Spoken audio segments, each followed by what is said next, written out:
ሄሉዬ እኔ አላቅም የደረሰባት ነገር እያየው ነበረ። ባለፈው ቪዲዮ ሄሉ በቃ ድራማዋን ጀመረች፣ ቀልዷን ጀመረችባቸው ብዬ አልፌ ነበረ ማለት ነው። እና ዛሬ ግን ሳያት እውነት ለመናገር እኔ እንጃ በጣም የከፋ ደረጃ ላይ እንደደረሰች ነው ሄሉ እየተሰማኝ ያለው ማለት ነው። እና በነገራችን ላይ ሄሉን ያልተረዳ ሰው ብዙ ስለሆነ እንጂ ማለት ነው የምሬን ነው ያላት ጭንቀት የምታስበው ሀሳብ በጣም ከባድ ነው። የቤተሰብ ኃላፊነት ተቀብሎ ማስተዳደር ማለት ራሱ ይሄ አንድ ራሱን የቻለ ኃይለኛ ጭንቀት ሊያመጣ የሚችል ነው ማለት ነው። እና አላቅም የምሬን ነው። አሁን ይሄ ድራማ ነው ወይንስ ደግሞ እውነት ነው? ግራ የሚያጋባ ነገር ነው እየተፈጠረ ያለው ማለት ነው። ሰላም እንዴት ናችሁ ውድ ቤተሰቦቼ? እንግዲህ ያው ሄሉ እንዳያችኋት ማለት ውጭ ላይ ነው ያደረችው እየተባለ ነው። ያን ቦታ ላይ እንግዲህ ማንም የለበትም። ምን ያላቀም ከዛ ቤት ውስጥ ሰው አለ የለም የሚለው ራሱ ግራ ነው የሚያጋባው። እና ያው ከዚህ በፊት ከእንዳልክ ጋር ስትጣላ እንደዚህ ወደ ገጠር አካባቢ መሄድ ትፈልጋለች ሄሉ ማለት ነው። ያሁኑ ደግሞ የተለየው ከአእምሮ አይመስልም ያለችው። የምር ይሄ ነገር እውነት ነው ውሸት የሚለው በጣም ግራ ነው ያጋባኝ ማለት ነው። ምክንያቱም አንዳንዴ ምናልባት ድራማውን ለማራዘም እንደዚህ አይነት ነገር ይሰራሉ ብዬ ስላሰብኩኝ ነው ማለት ነው። ግን ደግሞ ሁኔታዋ እንዴት ነው? ምንድን ነው እየበላች የነበረው? በዛ ላይ ደግሞ የምትማታው ነገር እኔ ግራ ገባኝ እኮ የምሬን ነው። ይሄ ሉዬ የኔ እናት እና ቤተሰብ እኔ ሄሉ ደህና ነበረች። ያም ማለት ነው አንተ ሄደ ነው እንደዚህ ያደረካት። የምሬን ነው። እንደዚህ እንዳደረካት ወደ አእምሮ ወደ ቀልቧ መልሳት። በቃ ወደ ጸበሉ ሰዷት፣ የትም ወሰዷት ማለት ነው። ምንድን ነው አሁን ሁለቱ ወንዶች ቆመው እኔ እንደ ሴት ሲታገሉ ግራ ገባኝ። አሁን እችን ቀጫጫ የሆነች ልጅ መያዝ አቅቷቸው ሄሉ ወፍራም አይደለች፣ አታስቸግርም። ብድግ ብታረጓት ብድግ የምትል ልጅ ነች። እና እንዴት እናንተ ማለት አንዱ እግሯን አንዱ እጇን ይዞ ለምንድን ነው የማትወስዷት? እንደገና ልዑል ዛሬ የተናገረው ነገር ራሱ ትክክል አይደለም። እውነት ለመናገር ሄሉ ወደ ቀልቧ ለመመለስ ወይ ጸበልም ለመርጨት ወይም ደግሞ ዳዊት ለመድገም እኮ ግዴታ የንስሐ አባት እኮ አይደለም የሚያስፈልገው። ግዴታ እኮ አይደለም የንስሐ አባት ብቻ የአባቶች የሆኑ እንዴ ማንኛውም ቄስ እኮ ማለት ነው እንደዚህ እሷን የሚረዱ ሰዎች አሉ አይደል እንዴ? ማለቴ እኔ ንስሐ አባቷን ፈልጌ ያጣው ሲል ገርሞኛል። ግዴታ መሆን የለበትም። ቄስም ይሁን ዲያቆንም ይሁን ምንም በቃ ምንም መሆን አለበት እና እንደምንም አፋፍሳችሁ ይዛችሁ እንደመሄድ በቃ ይዛችሁ መልቀቅ። እኔ ምንም አላማራችሁኝም በእውነቱ ምን እያደረጋችሁ እንደሆነ ማለት ነው። እንደ ስራ እየሰራችሁ ከሆነ ጥሩ ነው እንግዲህ ማለት ያው ሬዲያ የሆነ ነገር አይደለም። ሄሉዬም ወደ ራሷ ትመለሳለች ያው ድራማው ሲያልቅ። ነገር ግን ይሄ ነገር እውነት ከሆነ እንደዋዛ እንደፈዛዛ እያያችሁት ይመስለኛል። እና ስለዚህ ሁለቱ ወንዶች እናንተም ከመጣላት እሷን ማዳን ይቀላል ማለት ነው። እና እኔን አፈቅርሃለሁ እኮ ብልሽኛል አታስታውሽም ሲላት ይሄኛው ደግሞ ገነፈለበትና ማለት ነው። ያብ ግን ምንድነው ችግሩ? አሁንም ያፈቅራታል።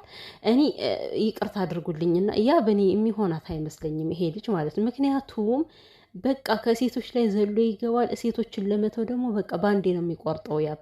እንዴ ምንድን ነው አሁን ደግሞ ተመልሶ እንደገና ሌላ ጣጣ ውስጥ ሊከታት ነው ሄሉም ማለት ነው። ሄሉም እኮ በሰዓቱ ተወደው ነበረ እና ምን እንዳጣላቸው ባናቀም በራሳቸው ነው እንለያይ ያሉት ማለት ነው። ስለዚህ አሁን ደግሞ ምንም ይሁን እናንተ የምትጣሉበት ሰዓት አይደለም። መጀመሪያ እስኪ አፋፍሰዋችሁ ውሰዷትና ወደ ጸበል አስገቧት። እስኪ እንዴ ጸበል እርጨት አድርጉባት በፈጣሪ ስም። እንግዲህ ዛሬ ያው ያብን ፈንክተዋለች ሄሉ ራሱን ነው በድንጋይ ያለችው።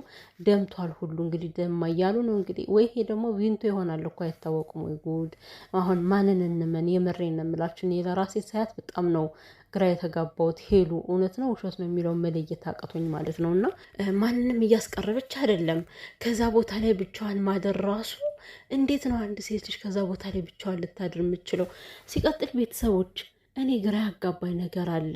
ውሽ እንዴ ውሻው ምን ማለት ነው? ውሻው ከሷ ጋር የሚሯሯጥ አልገባኝም። ማለት እንዴ ውሻ እኮ እንዴ አንዴ ሳይለምዳችሁ የኢትዮጵያ ውሻ እኮ በጣም ኃይለኛ ናቸው አይደል እንዴ?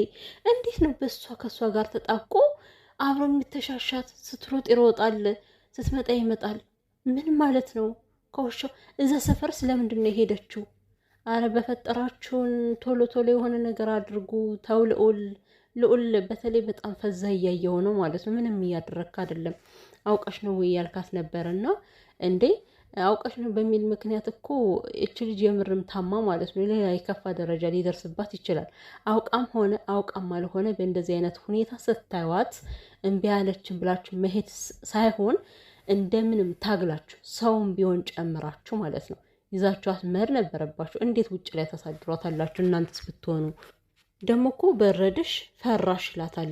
እንዴት ነው የማትፈራው? ሴት ልጅ እኮ ነች። እዛ ላይ የሆነ ነገር ቢደርስባት ስሽ መደፈር ቢደርስባት ስሽ እንዴ በጣም ከባድ እኮ የምር አስችሏችሁ እናንተ ውጭ ላይ ትታችኋት አደራችሁ ማለት ነው።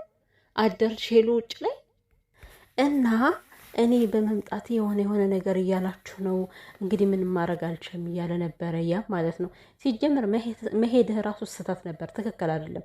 ሲቀጥል ደግሞ አሁን ወሬ ማውራት አይደለም፣ መጀመሪያ ከእሷ ላይ ትኩረት አድርጉ። ከዛ በኋላ ስለ እናንተ ይወራበታል፣ ችግር የለውም ይደርሳል የእናንተው ማለት ነው። እና አዎ ጀምር አንተ ሄደ መበጥበጥ ነው የምታውቀው። የምሬን ነው። በቃ ሰላማዊ የሆነ ህይወት ማንም አይኖርም በእውነት ምንም ይሁን ምንም ሄሉ ደህና ነበረች አሁን እና እንግዲህ ያው ልዑል ወደ ጸበል ምናምን ልንሄድ እያሰብን ነበር እያለ ነበር። እና ብቻ በነገራችን ላይ ያው በያብ ሰበብ ይሆን እንጂ መጣ የተባለ ነገር ሊቀር አይችልም። አንዴ ፈጣሪ ካመጣው በህይወታችን ተፈጽሞ ያልፋል። እና ምናልባት እሱ እንደ ስበብ ተቆጠረላችሁ ፈልጌ ነው። ነገር ግን ምንም ይሁን አሁን የምትቀድመው ሄሉ ነች ከምንም በላይ ማለት ነው እንዴ በፈጣሪ ስም እኔ የሆነ ነገር እየበላች ሲያገኟት በጣም ነው የጨነቀኝ። እንዴት ነው በዛ ደረጃ ሄሉ? ኧረ በስመ አብ! ኧረ ቤተሰቦች ይሄ ነገር የምር ነው? ኧረ እኔ ግራ ገብቶኛል። እግዚአብሔርን በጭራሽ ሄሉን በዚህ ሁኔታ ማየት በራሱ እንዴ በስመ አብ! ስንት ነገር ጫና ያለባት ልጅ እኮ ነች። በዛ ላይ ሰው ከወንድ ጋር ስትሰራ መከራ፣ ከሁሉም እየተለጣጠፍሽ ከሁሉም መሳሳም አይሰለች ትሏታላችሁ። እሷ ቤትና ጓዳዋን የምታውቀው እሷ ቤተሰቦቿን የምታስተዳድረው። የምሬ ነው። የሰው ምላስ እኮ ራሱ አንዳንዴ ከመሬት ተነስቶ ያሳብዳል እኮ በፈጣሪ ስም። ሄሉዬ ፈጣሪ አምላክ ይጠብቅሽ። ብቻ አላቅም እውነት እየቀለድሽ ካልሆነ ማለት ነው እግዚአብሔር አምላክ ቀልብሽን ወደ ማንነትሽ ወደ ራስሽ ይመልስሽ። ኧረ አይገባትም፣ አይገባትም የኔ ውድ